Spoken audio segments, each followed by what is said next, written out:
আজকে আমি কোরবানির ঈদ স্পেশাল আপনাদের সঙ্গে গরুর মাংসের একটা রেসিপি শেয়ার করব। আমরা যেহেতু বগুড়ার মানুষ আর আমার মা কিন্তু এই রেসিপিটা অনেক রান্না করেছেন বাড়িতে, আমি ছোটোবেলা থেকেই দেখেছি। তো হ্যালো এভরিওয়ান, আসসালামু আলাইকুম। আশা করছি সবাই অনেক অনেক ভালো আছেন, সহি সালামতে আছেন। তো শুরু করছি আজকের রেসিপি। আর প্রথমে কিছু কথা বলতে চাই, আজকের এই রেসিপিটা কিন্তু তৈরি করা যেমনই সহজ, কিছু উপকরণের জন্য এর বিশেষত্ব আছে বলে আমি মনে করি। এই রেসিপিটা তৈরি করা যেমন সহজ, তেমনি কিন্তু এটা গ্রামীণ স্বাদে ভরপুর। চাইলে আপনিও একবার ট্রাই করতে পারেন। তো প্রথমে মশলা জোগাড় করে নেব।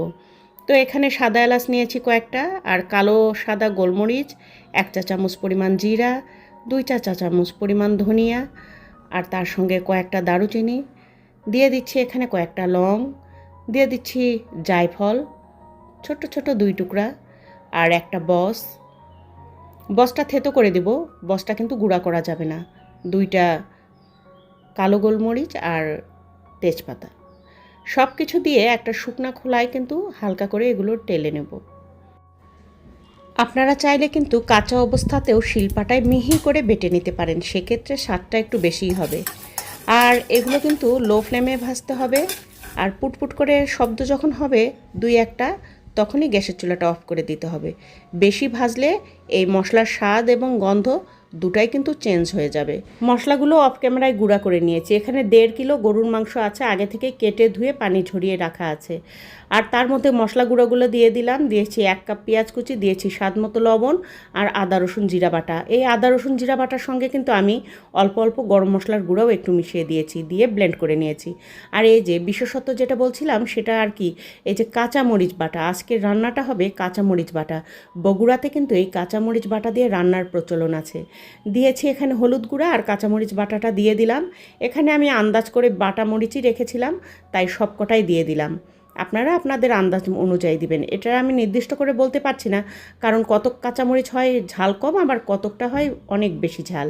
তাই আমি আমার যেটা আন্দাজ মতো সেটা আমি দিয়ে নিয়েছি পরিমাণ করে। তো আপনারা অবশ্যই পরিমাণ বুঝে দিবেন। আর এটা শুকনো মরিচ কয়েকটা ছোট ছোট করে টুকরা করে দিয়ে দিলাম। এখানে কোনো গুঁড়া মরিচ যাবে না, শুকনো মরিচের গুঁড়া যাবে না। দিয়ে দিলাম খাঁটি সর্ষের তেল। আর এই রান্নাটা কিন্তু কাঁচামরিচ দিয়ে যখনই রান্না করবেন, চেষ্টা করবেন খাঁটি সর্ষের তেল দিয়ে রান্নার, তাহলে এর স্বাদটা আসবে অথেন্টিক। আলতো হাতে খুব সুন্দর করে নিচে উপরে উল্টাপাল্টা করে মাখিয়ে নিচ্ছি। তো এক্ষেত্রে একটা কথা বলতে চাই, অবশ্যই সাবধানতা অবলম্বন করবেন। অনেক সময় কিন্তু চোখা হাড়ের কুচি দিয়ে কিন্তু হাত কেটে যায়, এতে করে বিভিন্ন রকম সংক্রমণও হয়, আবার ইনফেকশন তো হয়ই। তাই সেক্ষেত্রে কিন্তু আপনারা গ্লোভস পরতে পারেন, তা না হলে একটু আস্তে ধীরে সাবধানতা অবলম্বন করে মাখিয়ে নেবেন। আর অর্ধেক স্বাদের জাদু তো হাতে মাখানোতেই। এখানে পানি দিয়ে দিলাম অল্প পরিমাণ। অল্প পরিমাণ পানি দিয়ে এটা এখন আমি চুলায় চাপিয়ে দেব, একটুখানি কষিয়ে নেব। কাঁচা অবস্থায় এইভাবে কষিয়ে নিয়ে রান্না করলে খুব ভালো হয়। আজকের রান্নাটা আমি প্রেসার কুকারে যেহেতু করব, তাই এই রকম করে একটুখানি কষিয়ে নিচ্ছি। এতে করে হবে কি, একেবারে গ্রামের বাড়িতে মাটির চুলায় রান্না করার যে কষিয়ে কষিয়ে রান্না করার অথেন্টিক একটা টেস্ট হয়, সেই টেস্টটা পাবেন। কুরবানি ঈদের মধ্যে হয় কি, গরুর মাংস ভাগ বাটোয়ারা করতে করতে বাড়িতে রান্নার মাংস নিতে অনেকটা দেরি হয়ে যায়, তাই খাবার খেতেও অনেকটা দেরি হয়ে যায়। ঝটপট অল্প পরিমাণ মাংস নিয়ে যদি এরকম করে রান্না করে দেন, তাহলে বাড়ির সবাই সময় মতো খেয়ে তৃপ্তি বোধ করবে, আর আপনিও অনেকটা শান্তিতে থাকতে পারবেন। ঈদের অন্যান্য কাজগুলো কিন্তু করে নিতে পারবেন ভালো করে। তাই এই এপিসোডটাকে আমি কুরবানির ঈদ স্পেশালি বলবো। আর তাজা গরুর মাংস দিয়ে এটা কিন্তু আরও ভালো হয়। তো কিছুক্ষণ কষিয়ে নেওয়ার পর এটা আমি প্রেসার কুকারে দিয়ে দিয়েছি। খুব বেশি ঝোল রাখিনি, এই জন্য যে মাংসটা প্রেসার কুকারে সেদ্ধ করব, তাই প্রথম অবস্থাতেই খুব বেশি ঝোল দেইনি। আর যেটুকু পানি দিয়েছিলাম তার মধ্যে থেকে কিন্তু মাংসের ভিতর থেকেও কিছুটা পানি বের হয়েছে। এখন একটা কড়াইয়ের মধ্যে পেঁয়াজ কুচি দিয়ে ভেজে নিচ্ছি, লাল লাল করে ভেজে নেব। আর এখন বাগার দিয়ে দেব। আর এই রেসিপিটাতে যেহেতু শুকনো মরিচের গুঁড়া দেওয়া নাই, তাই লাল টুকটুকা কালার আসবে না। তাতে কি, চকচক করলেও তো শোনা হয় না, কথাটা আমরা সবাই জানি। এটা খেতে দুর্দান্ত স্বাদ আর অনেক স্বাস্থ্যকর। তো এইভাবে কষিয়ে রান্না করলে রান্নাটা খেতে কিন্তু খুবই ভালো হয়। অথেন্টিক স্বাদের গরুর মাংস ভুনার টেস্টই আপনি পাবেন। আর এখন প্রেসার কুকারটা ধুয়ে অল্প পরিমাণ পানি এখানে অ্যাড করে দিয়েছি।